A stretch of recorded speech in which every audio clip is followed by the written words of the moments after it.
back to the Haney Biz Project with host Mark Haney. All right. Welcome back to the Haney Biz Project, brought to you courtesy of Sun System Technology. I'm Mark Haney, and I am joined today by the tribal chairman and CEO of Wilton Rancheria, Mr. Raymond Chucky Hitchcock. How you doing, Chucky? Doing good, Mark. Thank you for having me this afternoon. You bet. Thanks for coming on. I know you're, I see you're wearing that Raiders jersey. You a big Raiders fan? Absolutely. We got the Chiefs tonight on Thursday Night Football, so let's go Raiders. Let's get out of the dumpster and beat the number one team in the league. That's going to be a good game. Now, this will actually air on Saturday, so we'll know the outcome when this thing is over. But let's talk about what you're doing in Elk Grove. This is an all Elk Grove show, and you and the tribe are doing some very important things out in Elk Grove. Talk to us about your project. So basically, Wilton Rancheria is the only federally recognized Native American tribe here in Sacramento County. We're of Miwok and Nishinan descent, which is the tribal affiliation of the tribe within the Sacramento Valley area here. When we got recognized, we were a landless tribe, so we're putting land into trust for the purpose of gaming. Many tribes have that as an economic opportunity. So recently, in January of this year, we got 36 acres taken into trust for the tribe for the purpose of gaming, which will allow us to do a resort casino project in South Sacramento County in the city of Elk Grove. So a resort casino project, we've been talking about neighbors, and as your neighbors succeed, you succeed. So you guys are going in there, you've got the permissions, you've got all that stuff out of the way. Talk to us about what the project will look like, and then maybe we can go back a little bit in the history, but the project's going to be enormous. Yeah, the project is basically, it's on 36 acres. Historically, in 2008, there was an Elk Grove outlet mall that was being built. There was 99 acres out there.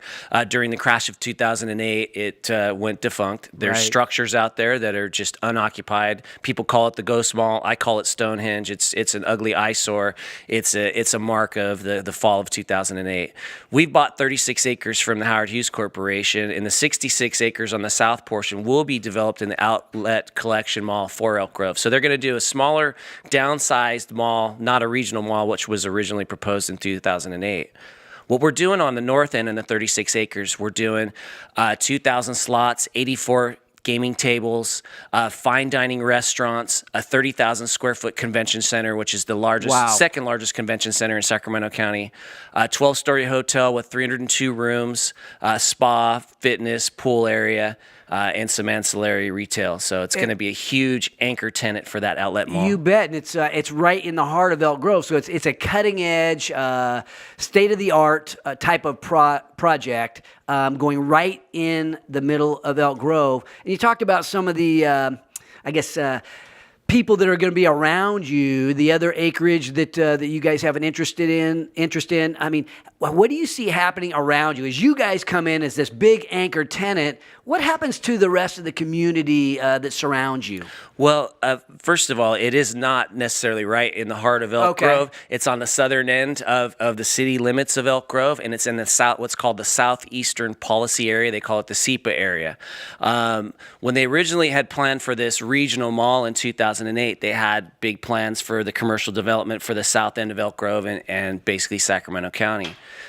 With us being the catalyst for the outlet mall, if the outlet mall comes in, because we are now, getting closer to coming to fruition of actually being able to break ground, the properties around us, the other commercial developments are going to start taking away. I know there's a soccer field being planned out there. There's many other commercial developments. There's talks of some tech companies coming into the southern area. They also broke ground on some more housing starts on that southern area as well. So we feel like we're going to be the catalyst that sparks that whole area to get it revamped again from the 2008 timeframe. You bet. So you look at what happened when we finally saved the Kings and then the building of the Golden One Arena and what that's done for our downtown area. I'm wearing my Republic shirt today because it makes me think about, what Golden One has done and what the Kings have done is really, it's provided confidence for a lot of us small business guys, but it's even provided some confidence in, I think, the Republic to expand and go hard after this MLS distinction. So just thinking to myself about confidence, what kind of confidence do you think is starting to happen around Elk Grove? You said you're starting to see some building there. How much of that is a state of mind? I think there's quite a bit of state of mind of the confidence of what's going to happen. I look at our project very similar to the Golden One Center and Saving the Kings. We're going to be the largest project. It's going to be upwards of $500 million to build this project, which is going to pump a lot of money into the local economy and construction and things of that nature. So we're going to emulate what Golden One Center has done downtown to transform the south end of Sacramento County and Elk Grove and bring that, outlet collection mall and all the other ancillary commercial developments out there. So I've always been confident and see this as just a huge economic generator. When people talk about how this is not going to be successful, you just can't help but look at the Golden One Center as a model for how it's transformed downtown and what it means to the economic development in that area. Agreed. And I got to ask you, what's it like to be the tribal chairman, the man in charge of this population? There's a lot of responsibility. Give us a sense of what that's like. It's sleepless nights, losing hair. No, I'm just kidding. I still got a lot of hair there, Chucky. Basically, I have two different roles. One is to, talk about our project because this is this tribe's project. This is our economic development. Yes, we have an economic development partner in Boyd Gaming, but this is more than just the casino resort project. We have over $3 million in federal funds. I have 25 staff members in different departments: health, housing, education, environmental resources, cultural resources, elders, Indian child welfare, wellness, and overseeing that and providing programs and services to our members. So that's the other half of my job. Bet. Yeah, it's got to be. I can imagine losing hair over something like that. But then as this project builds out, right, then there's the operations of this significant endeavor. How do you see your role changing as this thing gets built out and after it's completed? Mark, I'm not really sure the answer of that, how I see that. Obviously we're going to have a development partner. We definitely want to be involved because they're going to be like a mentor. We've never built a hotel or ran a casino or even ran a restaurant for that matter. So it's going to be a learning curve on a grand scale, and for our tribal members to get involved and to be a part of it and to learn, it's gonna be kind of a new frontier basically for all of us. Yeah, and thinking about just this journey didn't start yesterday. It's been this journey. There's been ups and downs. There's been difficulties. I mean, what came from inside of you? How did you develop the perseverance bone inside of you to help keep making this happen? When I think along the way there probably had to be some times where you were like, "Man, this is getting tough. Is this really going to happen?" Yeah. Well, I can't take credit for that. The fight started in the mid '80s with my elder generation, my mother's generation, basically. And they got together to try to fight for our restoration. We were illegally terminated in 1958 with 40 other tribes in California. It was called the California Rancheria Act. They illegally terminated these tribes. In '83, there was a historic case that restored some of those tribes. We were left off of that, and that's what started our fight to get recognition back. And over the next 25 years, they continued to fight, and it took until 2009 when we got our restoration back to be a federally restored tribe and to be, have the right by the federal government to be called Native American, although we know who we are inside. Mm-hmm. And then once that happened and we started to form our government, we built our own constitution. And in 2012, we had our first elections to start our modern government. And at that point, that's when I really started to get involved and to understand, have input on how the Constitution was being made, how our government was being formed. And it interested me because it's like now my mom's generation, they're getting older. They've carried the fight for so long. Mm-hmm. It's our turn to take it on and take the next steps. And that's when I got involved.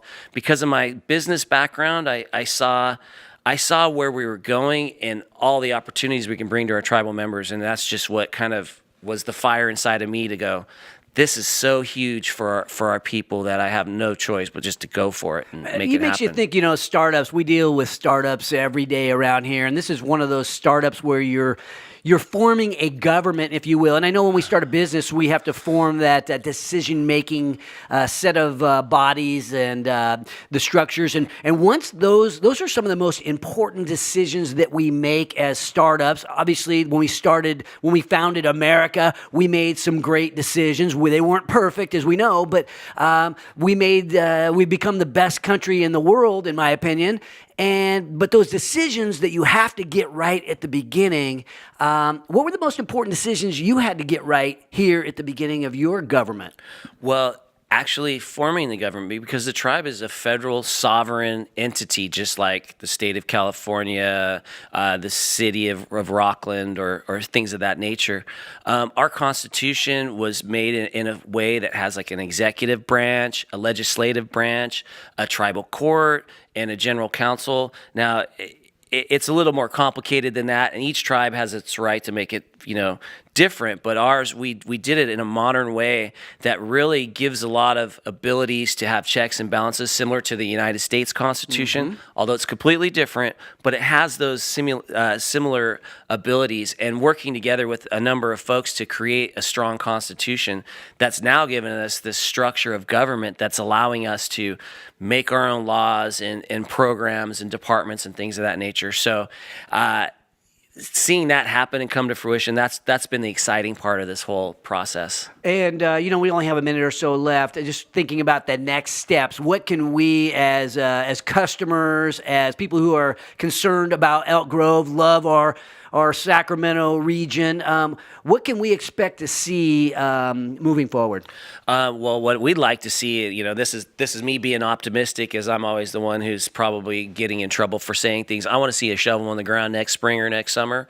There's obviously some gaming opponents out there who are, trying to put some hurdles in front of us, and we keep on doing our best to jump. And just as long as we don't pull a hamstring, we're going to move forward and hopefully, see that happen and have some doors open, hopefully in, mid 2020. That's my goal, and that's what we're looking to see happen and make this project in Elk Grove a reality. When your neighbor succeeds, you succeed in many ways. I want to thank you, Chucky, for coming on the show today, sharing the story of Wilton Rancheria. Coming up after the break, we're going to have Darren Sewin, Elk Grove City Councilman, and Steve Barnett, the CEO of Intergrove, a co-working space in Elk Grove. Join the revolution at HaneyBiz.com, courtesy of Audi Rockland. This is the Haney Biz Project.